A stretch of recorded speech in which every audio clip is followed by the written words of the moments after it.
Hey investors, Bradley here from Watson Estates, and I'm so happy you could join us today. Today we are interviewing Kasey Wong. Now this gentleman right here, he has over 250 units. And if I could just name some of the cities he mentioned in our podcast, he talks about Waterloo, Cambridge, Kitchener, London, Vaughan. He's got a development project happening right now, and Whitby. So this guy is super involved. He's an amazing developer, and all around actually has a lot of property management experience. And so if we want to talk about what investors are doing in the climate that we're in today with COVID-19, there's no better guy. And so I'm so excited. I was able to connect with him through a gentleman named Matt McKeever, whom we did an interview with about a month ago. If you go back and check that out as well, also really good content. But this guy is a straight hustler. He's a bit old school, doesn't do a lot of social media stuff, but is kind of what we all aspire to if we want to grow our portfolio from single families into an apartment building complex. And here's the fun thing. He keeps calling me Brandon and didn't realize until after we were done filming that my name was Bradley. And when I told him, he nearly fell off his chair. So we had a lot of fun in this interview, and I hope that you enjoy it as well. Check it out. Hi, Kasey. How you doing? Good. How you doing, Brandon? I'm doing good. Thanks, man, for meeting with us. I really appreciate you taking the time. I know you're a really busy fellow running around. And just for our audience to kind of paint the picture where we're going to go today, some of the questions I want to ask you, because you are down there working, getting your hands dirty, getting involved in real estate all the time. And Yes. so I want to kind of share with people, what does that kind of new tenant landlord relationship look like on the property management side? I want to also get into your kind of thoughts on what the market is doing, just from another outside perspective, from the eyes of another investor. And I want to also talk about some of the lessons you're maybe learning that might be different, because you've been doing this for a long time. So this is definitely bringing up some new things and new feelings. So I want to dive into some of those. So let's start off kind of talking about the tenant landlord side. So what percentage, if you were to kind of break it down, of your tenants have you been able to pay in full, pay in partial? Like, what does that relationship look like right now? Okay. Percentage-wise, most of the tenants actually paid. So we're actually in May. What's the date today? May 6th. Today we're filming May 6th. Yeah. So May 6th. Actually, April and May was actually very strong. Majority of the tenants paid. So what I'd like to say is that majority of the tenants paid for my stabilized buildings. Okay. And the one that is not stabilized yet is my St. Catharines building. So we just purchased that about a year ago. And we're still, working out the kinks. And I just received the whole bunch of checks for the tenants. So it's actually good. People are paying, but I say once you stabilize a building, after that, we stabilize a building. It takes about 2 or 3 years. Majority of the people pay. So April and May, the bulk of the tenants have paid. Probably percentage-wise, I'm looking at about honestly about 95 to 98%. Very good. So we have about 250 units. I'll just do a quick rundown of what we have right now. So we have a 12-plex on Duke and Wellington. It's near Google's head office in Kitchener. I have an 18-plex in Waterloo. That's a student housing. It's a 51-bed student housing. Basically bought that about 6 years ago. All the tenants paid, one tenant didn't pay. That person moved out. So we have 50 out of the 51 paying. Cambridge, I have 2 buildings there. One's a 32 and a 33 that I purchased about 3 years ago. Stabilized. I bought that as a package, as a 65 unit. I would have bought the third property. It would have been 99 units in total, but I didn't buy that one because of the location. It wasn't very strong. So 65 units, the bulk of the tenants paid. Stabilized, very, very comfortable. I have a 36 unit in Kitchener on Hyman Street. That one's pretty much stable. I think we purchased that about 2 years ago, I think. And that one's very strong as well. I have 1 vacancy there, just became vacant. The bulk of the tenants paid there. A former superintendent's a little bit late, but I'm working with her for that one. We have a flip building basically in London. It was a 36 unit building. I guess the history on that through Matt McKeever, if people saw the video, I had to raise $8 million in one day. That was that building there. And we sold the bulk of the units. I think we have 8 left, and I paid out my investors. And for that one, everybody paid except for one person wants to move out, and then we're working on that one to rent it out. But that one we would like to sell it as well, but we can keep that as a whole. Now we have about 8 units for that building in London. Going back to your question, how many paid? The bulk of them paid. So Ironically, you're thinking about the situation of COVID and all that, the bulk of the residential paid. Now, my commercial side on Whitby, we just closed that about last year. None of them paid. Okay, so the commercial side, you have to work with them a little bit harder. So just to break down your question, landlord and tenant, how many paid, and how is the relationship going forward? Different buildings, different outcomes for residential and commercial. So working with the commercial tenants, it's kind of funny because you expect commercial business owners to be able to, have that savings, that little nest egg, the safety fund, but they don't. So Right. I guess we as investors, we have to be cautious and cognizant of what's going to happen, right? So a lot of we don't have the bulk of our holdings in commercial. I can talk about sort of our strategy, what we're doing for residential compared to commercial, and or what we're doing with this property. But that's another question. But breaking it down, this question, what you asked me, Brandon, is that well, how is that relationship with the tenants paying and all that? Different buildings sort of paid in different ways, and that's how I see it. And that's how I'm sort of breaking down this quick little scenario. So you're saying stabilize. When you're saying stabilize, what do you mean by that? If you can just Okay. kind of explain a little more. Yeah, of course. Stabilize means that I'm not paying any money out to my investors.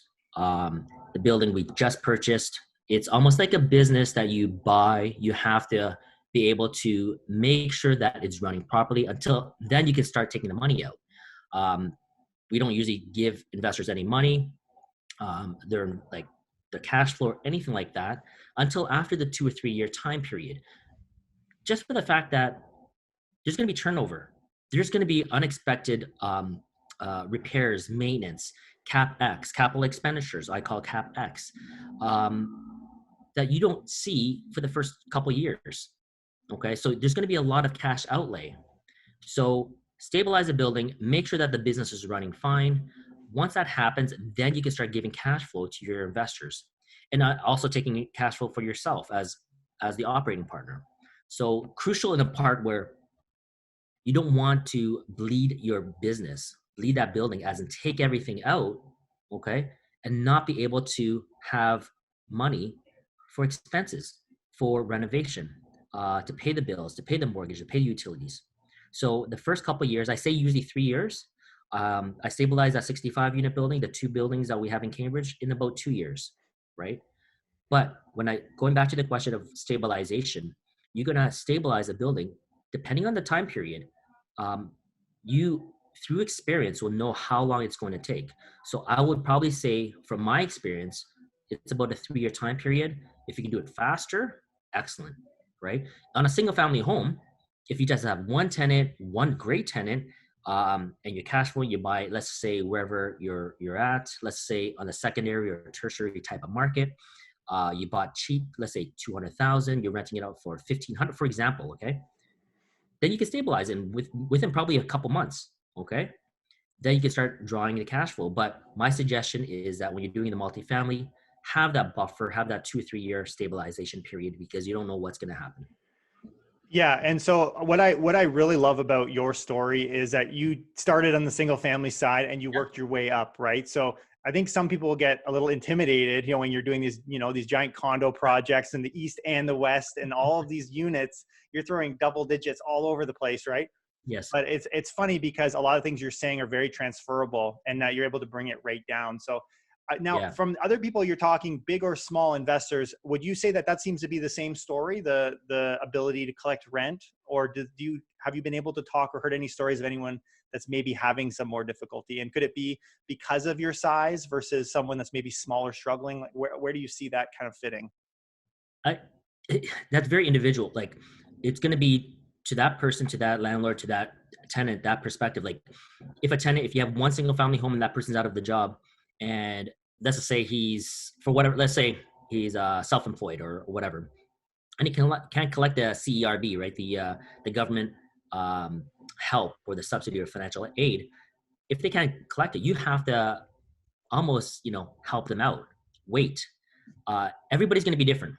Okay.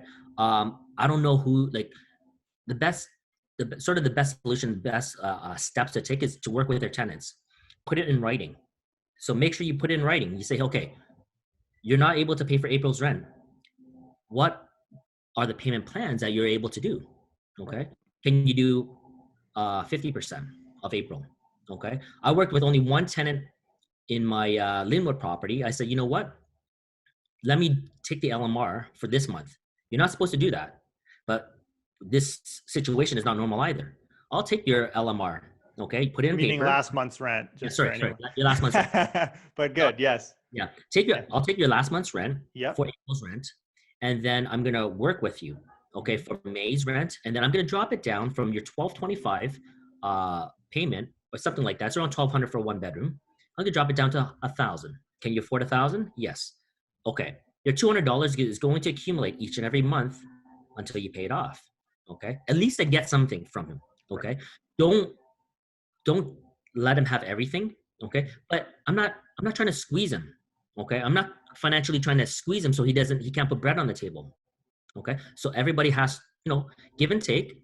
I'll take your $1,000. It's only $200. Now, before I even got him in, Brandon, I I got all of his worker documents, his driver's license. I actually got his social insurance number. You don't need it, but for me, it's a safety thing. If he goes, I want your social insurance number too. Hey, by all means, I'll give it to you, right? So I'm open that way. Um, but basically, that's a recourse, right? I have his documentation. I have his driver's license, his work information, his bank account, things like that. So whatever happens with the LTB, I can take that to small claims court and be able to uh, have that recourse against him, right? Right. So that's my sort of take, and my suggestion is that make sure that you have proper documentation. That's very interesting because a lot of the stats show, from what I've seen, 20 to 30% people are struggling with collecting rent. That's in Canada and the US. So you're doing a good job as far as numbers. So I think Yeah. if there was a lesson that I would get out of that is kind of what you're just saying, which is work with your clients, work with your tenants, right? Yes. And not to squeeze them. I think that attitude is where there's a bit of a difference. If someone is willing to work with you, Yeah. you're willing to pay, right? So I think that those are astonishing numbers. I think that should show a level of optimism for the good landlords out there and that Yeah. are trying to work with tenants. So very good, very good. So to Yeah. move on to our next question, I want to talk about the housing market. Now you go outside just the GTA, you go like GTHA. So I wanted to kind of look at that marketplace, and Yeah. maybe we can even extend it like just from, I guess, from whatever research you're doing, and maybe it's Ontario. I don't know if you're looking nationally or from what you've seen. Mhm. Do you think that things are going to get better or worse if we kind of look over the coming months? Like maybe not, like if we say, okay, 5 years from now, things are going to be great, fine. But in the next few months, what do you kind of anticipate will happen? Because there's a lot of confusion and no one Yeah. has a crystal ball, right? Nobody has a crystal ball. Whatever I say is probably going to do opposite, right? So listen, I think the Toronto market in general is fairly strong. The only thing that I see would hurt is your single family detached home, very expensive in downtown, like in the Toronto area. I'm building my house right now. We're actually living in an apartment building right now near Baby and Shepherd, and I'm building my house at Yonge and Finch. I'm in the market where it's gonna be, if I had to sell, that's a rough market, because it's a market where my house is probably worth like $3 million, right? But nobody's gonna buy in an area where the market is dropping, especially in these luxury homes, right? We have 4 kids and a dog, but I need the space. And I actually, you guys call it, you young kids call it house hacking, right? So I house hacked for literally since 2006 till now, and now I'm building. So for 13, 14 years, I had basement tenants. Okay, so um, we were living basically, how many people? Nine people in a bungalow in 1,300 square feet, right? Well, upstairs I took 1,300 with family of 6, and I know I'm digressing right now, but what I'm saying is that the single family homes are going to drop. Okay, which I see. Not too many people is going to be able to afford a $2-3 million Toronto home. Now, let's go back to your question: is that what's going to happen in 4 years, 5 years from now? I see in the short term that it's going to be very volatile in a way that your market is going to go up and down. We don't know where it's going to go. You might see demand dropping, supply might be, staying on the market for a little bit longer because people don't want to invest. People don't want to move. When you're unsure, sort of everything's like, hey, you know what? I'm gonna hands up. Hey, I'm going to hold. But things after that 6 month time period, I say probably at the end of this year, maybe September, October, once this blanket is lifted off of the COVID pandemic situation, once people start returning to normal, your markets will come back in a way that, especially in this Toronto market, your supply and demand, your supply is still very short, okay, very low. Your demand is still very high, right? People are still looking for affordable housing. Your your townhomes to your affordable condos outside of the GTA, those are going to be the strong markets, okay?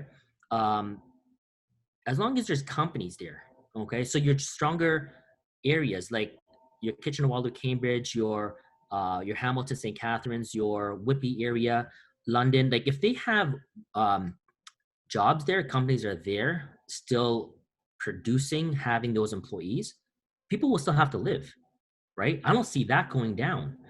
But your GTA, let's just say your high-end condominium, okay, your detached $2-3 million home, that's going to drop. That's what I'm guessing. I'm guessing here, okay? But take a look at the market. Can people afford that? Let's say you have a single-family home or downtown Toronto. It's a townhome and it's affordably priced, right? Or a duplex in your outskirts, a secondary market, right? It's going to be sort of recession-proof in a way that people still have to live. Okay, so when you're targeting specific areas, when you're starting out, for your investors, for your listeners here, target areas where you have that downside. The downside risk is limited. Like in a way that you're not going to see that dramatic drop. Like my house, for sure, it's going to drop. I know that, right? But I'm not building to flip it, right? So be cognizant of where you're investing. If you're not doing downtown Toronto is expensive. Toronto is an expensive market globally, okay? But your secondary market is going to be fairly strong, and buying the right location, okay? Hopefully that answers it. No, it does, and it's good insight. And I get a lot of comments. In fact, I had one come in today, which I'm going to have to mention in our podcast tomorrow. So by the time this is coming out on our podcast, it'll be a week from now. So, okay. But it's fine because we're saying similar messages. It's interesting. The Treb stats just came out today and they're saying very similar stuff to what you're saying, which is great. So if I were to ask you right now what you're doing with we were talking a little bit before we kind of started on recording, but what are you doing? Like, are you buying? Are you selling? Are you waiting? Like with the volatility and everything going on, what are you doing in your own portfolio? We're actually expanding. Only in areas that you can see growth. Okay, a lot of the people right now, we see great deals out there. There are a few companies right now. They're financially stressed right now and strapped, where we can see some good deals out there. We can't take advantage of all the deals. So our current deal right now is a Vaughan deal. So do you mind if I just mention it out? Absolutely. If you could, yeah. Yeah. So basically, this is the city of Vaughan is just north of Toronto, and we're looking at doing. We have a corner lot that we can build. I think it's about 200 to 300 units. Okay, so we purchased this piece of land, very close to the hospital, close to Canada's Wonderland, literally a couple minutes away, and then we can build. And part of this portfolio is going to be affordable housing. Okay, so we take a look at the opportunity. If we can build, because right now, I know probably your listeners, because I was there too. I was single family homes, then I jumped into more multifamily. My background is actually, I used to work at Cap REIT as a director in operations, and then I was a property manager. So my sort of my knowledge is more multifamily, more building situated, where that's what I like. Hey, there's nothing wrong with single family homes. So I'm not pushing anybody to multifamily, but if you're comfortable with single family homes, stick with it. It's a great investment. That's how I started. But how I see it is that the price per unit is getting high enough that it may be time to build. Okay, because most of my multifamily, I purchased it at about 100, maybe about 110 to about 130,000 per unit. Now they're selling at about 150, maybe up to 160. So it comes to a point where when you start pushing the cost per unit, I'll just break it down by cost per unit, like a 1, 2, or 3 bedroom, and it gets up to like high 100,000. Okay, plus your deferred maintenance plus capex, all that stuff, then you're looking at a little bit higher of the purchase price, and your rents don't justify that. So it comes to a point where you're 130, 150. How high does it go? If it's up to 160 or 170 with capex, now you're $250,000. You're very close to that build cost that you can build your own, right? And the government is actually giving quite an amazing subsidy, an amazing loan, okay, for builders to build affordable housing. For the Okay, so affordable side, yep. yeah, on the affordable side. So Yep. there's an opportunity there. So for real estate professionals like yourself, developers and things like that, they're gonna pivot. You have to, we're still, you're in a game where, let's just say, you're in baseball. Okay, your long ball doesn't work. Okay, now you have to play small ball, which is like your singles and your doubles. Okay, you take what you can get. If you have a hard pitcher that throws really hard and you can't get the home runs, you're gonna play small ball. You're gonna move the runners over to the second and the third. You're gonna hit and run, and then you're gonna cash your base runners in. Same thing with real estate. If your price per unit is getting very high, like your single family homes, you're buying it at 400,000, 500,000. You only have a duplex, and that's 300,000 per unit, and you're renting it for about 1,300. Your cash flow is going to be very tight. Is it time to build now? So you're pivoting, right? Same thing with us on a Vaughan project. Are we going to be pivoting? Are we going to build a 300 unit building? What professionals? What people? Who are the players out there that can partner up with us? So we got a good player that can develop the land, get the unit, get the density up, so we can build affordable housing, which the government wants. We're able to take advantage of not take advantage, but take the opportunity from the government, and then provide this social help, right, for affordable housing. And for the investment side, it's a great investment as well, because the returns are going to be there for the investor side, right? So if people want to reach out to me, that's a Vaughan deal that we're doing. These are all my properties are. I think we talked about this before the call, is that a lot of these things, when I did sort of real estate or investing in real estate, we didn't have social media, right, Brandon? Like in 2003, we had no like Zoom. We didn't even have my cell phone was like whatever, it was, you couldn't even text. You couldn't even text, right? You couldn't. There's no email. But things are changing. From people will invest from single family homes and move up, right? And we're just changing in a way that, okay, now some operators in the space of multifamily, they're reaching out to us. Our investors are changing. They want to be able to grow with us, things like that. So a lot of the times we're in this game of real estate, but it just changes a little bit to the point where I moved from your triplexes to your 10plex to a 65 unit, and a 65 to a build. But these are just regular progression in a game, in this type of game that we play, right? Not game. I know people will say it, but this business always upgrades, right? You're actually increasing your threshold for risk or tolerance, right? So Right. Hopefully that I babble a lot. That's Brandon. good. The babbling is awesome. So if we were to, I'm going to group the next question into two questions here. So Yes. First off, you mentioned briefly that you're seeing good deals and good opportunities. So where are you seeing these like fire sales, or maybe they're not fire sales, maybe they're just opportunities? What does that look like? Where are you finding them? And at the end of all of this, who do you think will come out on top? Again, not a bad thing. Someone that's adding value is creating wealth in the real estate market. Who do you think are going to be those players when all this volatility settles down? Okay. To answer your first question, I think, where are we seeing the deals, right? So, excuse me, it's coming from our agents. People are reaching out. The past deals that we have done, so the Cambridge deals, the Kitchener deals, the real estate agents are always giving us these deals. So we have to sift through them. It's not all the deals are good, okay? But you do have to sift through them in a way that look behind the numbers, see what you can do with these buildings. Some of them would be fire sales, but none of them are like slam dunks in a way that, oh my goodness, I got to take this, right? Like a 2008 United States housing collapse. Yeah. If you check online, that's what's happening right now, apparently. Oh yeah. Okay. No, that's it. I'm rolling my eyes a little bit because we get a Yeah. lot of the doom and glooms. Everything is just falling down. So I think that's partly where I want to see. There are deals. There's like, you Yeah. can't say there's no deals, but the fire sales or the like, the house of cards coming down is a bit of a weak thing right now. So it's Yeah. funny you're saying that. We don't see it to that extent. We don't see it's like the deals, you still have to go through the numbers, and we didn't see an amazing deal right now. Um, but I heard from our agents is that there are some of the bigger players that are they're cash strapped, and they're trying to get rid of some of the land and some of the properties. But I still don't. We actually didn't put any bids like on the table or anything like that. We're not bidding for any properties. We're just currently working on the deals that we have.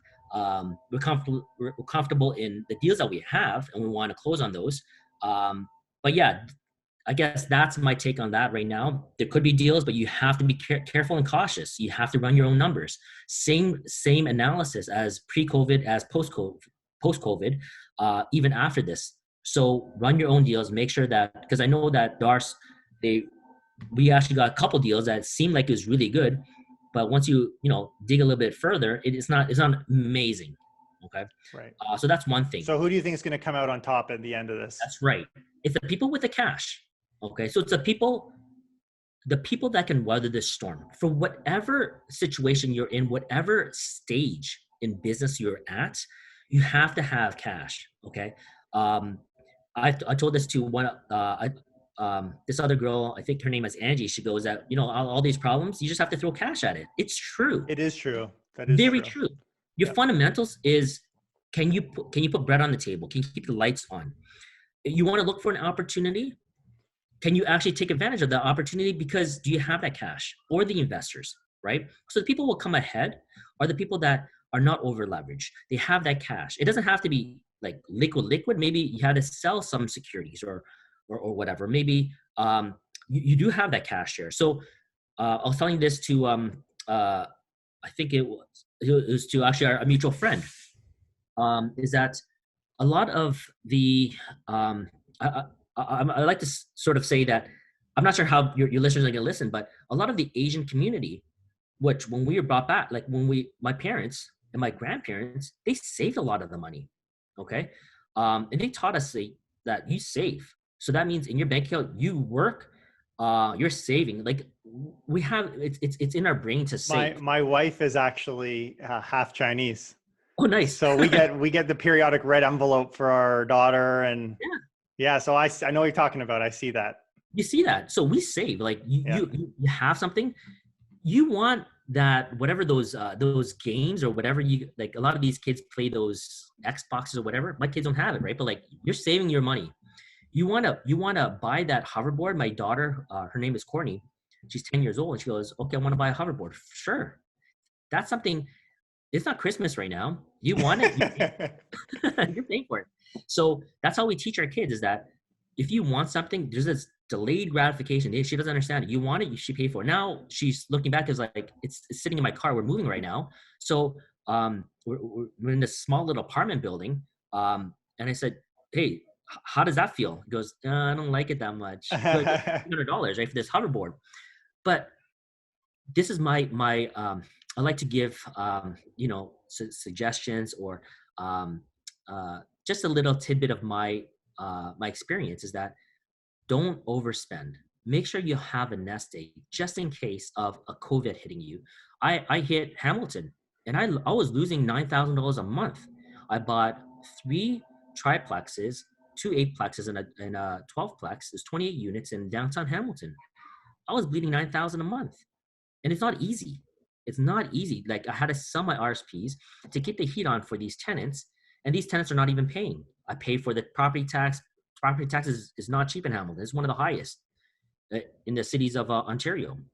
And I guess my tidbit of information here is that make sure you have cash. Okay. So for whatever you guys do, and if you're investing, don't go all in.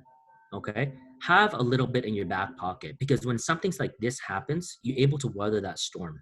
Because whatever happens, who's going to have to pay that mortgage? Who's going to pay those utility bills, right?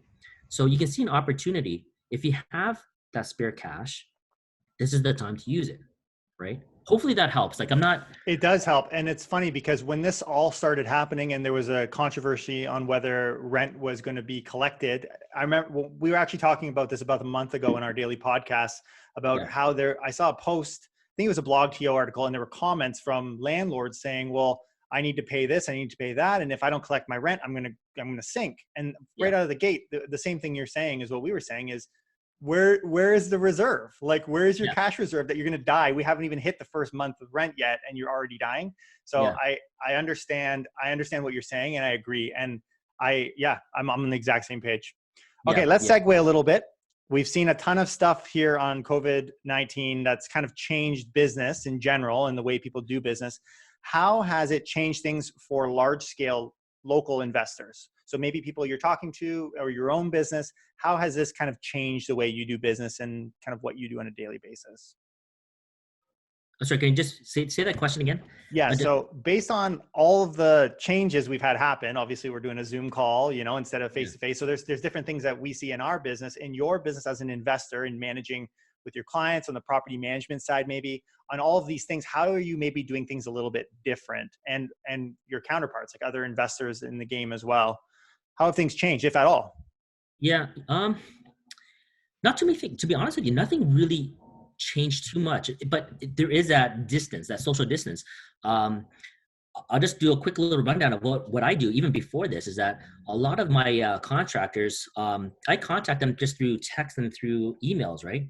And I'm just saying, hey, can you get this done?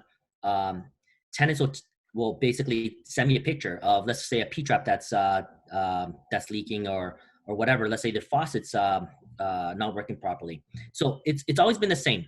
Tenant sends me the picture. I take a look at it. I send it out to my contractors. Contractors get contacted. They go in and get it fixed. As simple as that.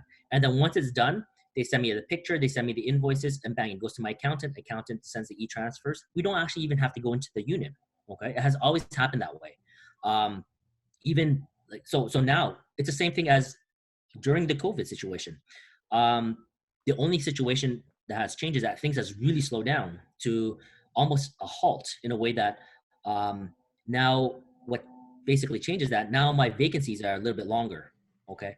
My St. Catharines is, people don't want to show, people don't want to be there. So again, uh, nothing really changed, but cash, if you have vacancies, you have to pay for all the utilities. You have to pay a mortgage and all that.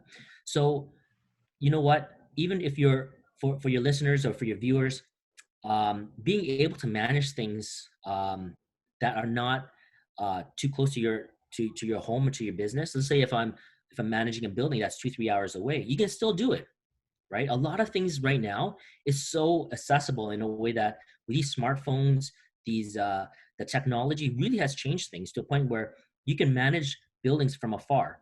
Okay, but you still need to have that quick, like, I want to view my properties or see my properties every month. I'm still very hands-on. I still go to my buildings. I went to my buildings just on a Saturday, just to pick up the rents and make sure everything's okay, because that's my thing. I like doing it.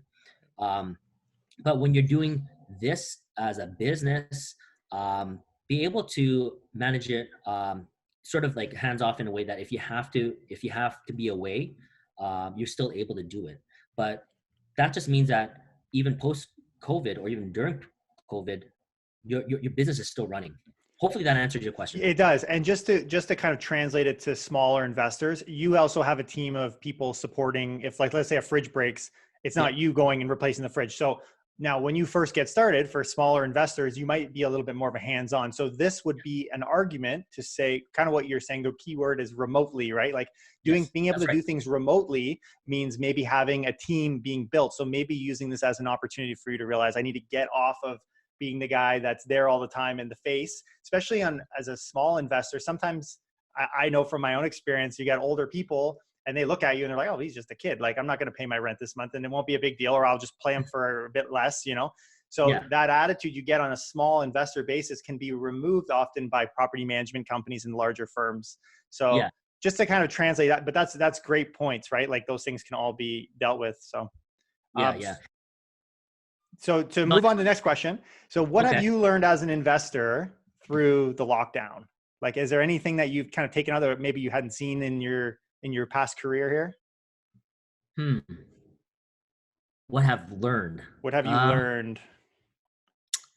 Um, honestly, not much, to be honest with you. Business as usual. Yeah, it's weird because even okay, like raising, like we're still raising money for this bond deal. Like we learned this way back is that you don't raise money in November, December. December's a write-off. COVID situation, it's hard to raise money. We have a few investors that are willing to invest because they want in with us over in this bond deal. But I learned this is that most investors now in a situation of December, because Christmas is like it's a write-off. Like people is, oh my goodness, December, like party time, wine's out, and nobody's talking about business. And then January is sort of the aftermath of the party, and then February people will start. Everybody's at the gym in January. Yeah, exactly. And then February, maybe start March, people start to invest. So my take is that December, January, February, you're not going to really be raising money. COVID situation, the only people that will take advantage are the people that are ready, okay, that they know business, okay. They're not the people that my tenants in my Whippy deal that they're month to month, okay. So these are the people that's prepared. Okay. I like working with investors that are prepared. Okay. Because now they're going to take advantage, regardless of the situation of external factors, economic factors, the COVID situation, things like this. Chips. Here's my little one. See, COVID. That's the one that wants to ride the skateboard? No, she's 3. Hi. So she's Chloe. She's number 4. You can have chips after. She wants a snack. Gotta save for it. No? Okay, go and we're almost done. You'll have your daddy in a minute. Daddy will go up. I will. We can. Close the door, please. So yeah, this life is real. Okay. So you've always done business where, our kids are involved and whatever, right? Cool. Sorry, what's the question? Is that? Well, you're talking about investors through Yes. December through February, then you're going into the spring. Yeah, going to the spring. So spring market is probably the best and where people are going to invest. COVID situation, any kind of one-off things like this, people like most like I have to say the bulk of your investors are probably gonna be like handcuffed in a way that they can't even react. Okay, they're just saying, "Oh my goodness, the sky is falling." So I don't want to be dealing with investors that are like that they can't make a decision. Like seriously, a lot. This is true. I noticed this as well. Yeah, but the opportunities are there for the people that's prepared, the people that have their business in order and they're willing to invest. So I like working with those people that say that, you know what, this is an opportunity. I have the money ready to invest and I can do it. So we actually have half of the investments in Vaughan accounted for. So hopefully we can close this deal and then build, and then that's going to be the upswing. Okay, so there are low-hanging fruits. That means there are investments out there. There are people that's bleeding, and you can get good deals. The thing is that your investors and you yourself, are you able to take advantage of that? Because this is a time where you're able to invest in good deals, good solid deals, okay, and ride that wave. Okay, let's say it takes a few years, right? Like even for my mother and my parents, they bought a triplex in Danforth, okay, near Greektown. I mentioned this in a video with Matt McKeever. I go, hey, listen, hey, by the way, I don't have anything with Matt McKeever, so you guys can reach out to me or even to Brandon. It's like if you want to have. We had him on our podcast not that long ago, so. Yeah. Oh, excellent. Yeah. So even my mother, when she bought and sold a property right before the housing crash in '89, so she made $90,000 in a year. Okay, but what does that mean? Is that she made $90,000 in 1 year. Okay, that's amazing. But what is the value of that triplex now in downtown in Greektown? It's an amazing location. It's probably worth $1 million. So she earned $90,000. Who cares? right? She spent, right? Like seriously, who No, cares? you're right. That's a good point. Yeah. Right now she would have been sitting on $3,000 of positive cash flow each and every year for the rest of her life, right?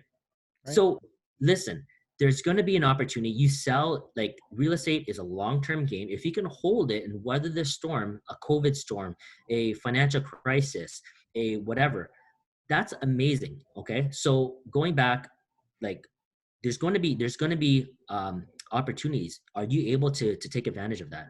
Like, this is okay. I like to, this is my history. Okay. I've been through the .com. So this is what I've dealt with, and I invested in. I've invested in Brex, the .com era where stocks flew, and I actually paid off my OSAP with the .com. I used to flip stocks. I bought Nortel. Okay, Nortel was a big scam. Yep. Brex was a big scam. Then we had the financial crisis in '08, right? Which didn't really affect us. Still invested.